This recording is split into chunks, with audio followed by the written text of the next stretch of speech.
आदित्य सड़क के उस पार खड़े अपने जैसे दिखने वाले आदमी को घूर रहा था। वो आदमी फोन पर बात कर रहा था। आदित्य, ध्यान से सुनो, तुम्हारे पास सिर्फ 5 मिनट है।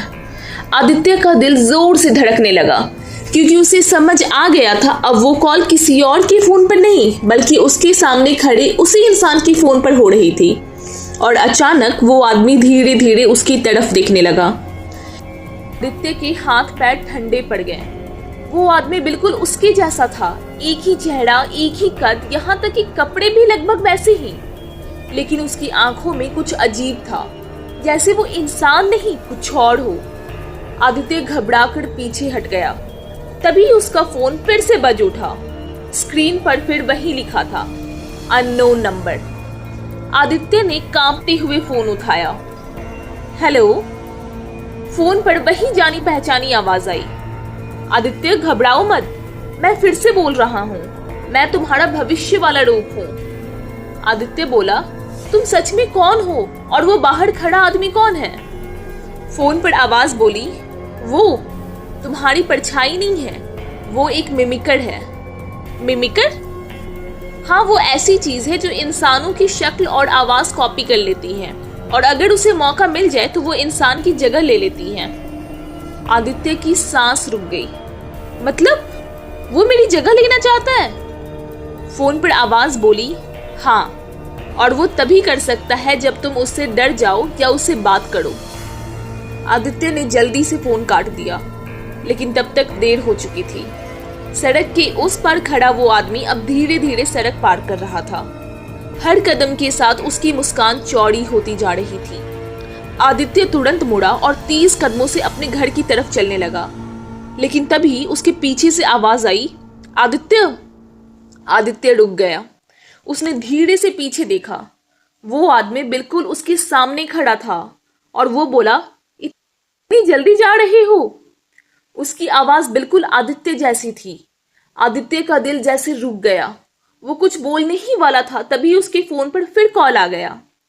फोन पर वही आवाज चिल्लाई, आदित्य, उसे बात मत करो। लेकिन तब तक वो चीज मुस्कुराते हुए बोली, फोन पर जो बोल रहा है वो झूठ बोल रहा है। असल में मैं ही असली आदित्य हूं।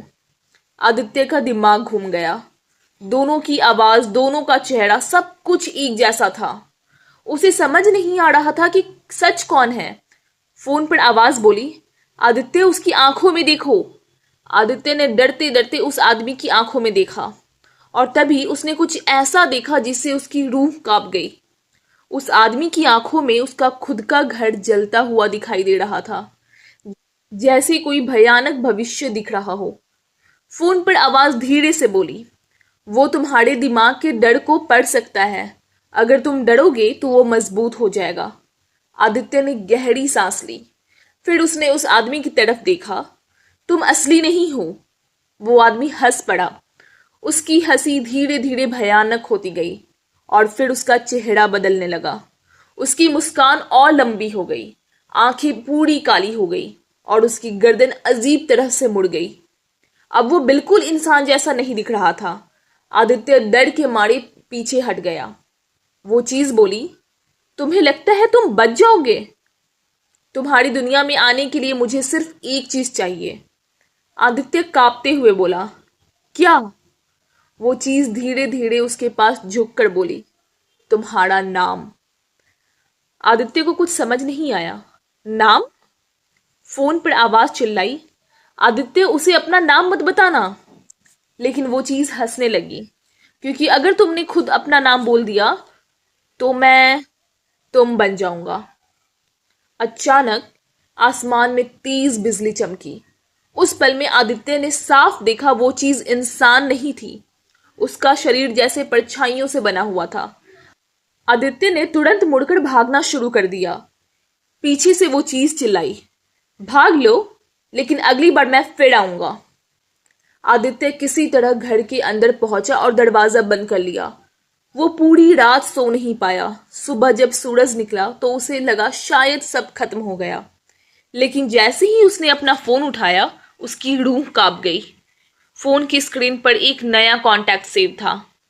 नाम लिखा था, आदित्य ओरिजिनल। और उसी वक्त फोन फिर से बज उठा। आदित्य ने डरते डरते कॉल उठाया। फोन पर आवाज आई, आदित्य, अब तुम्हारे पास 3 दिन है। आदित्य कांपते हुए बोला, किस लिए? फोन पर आवाज बोली, क्योंकि अगर 3 दिन में तुमने उसे रोका नहीं तो वो सिर्फ तुम्हारी नहीं पूरी दुनिया की शक्ल ले सकता है। और उसी पल आदित्य के घर की खिड़की पर किसी ने धीरे से दस्तक दी। ठक ठक।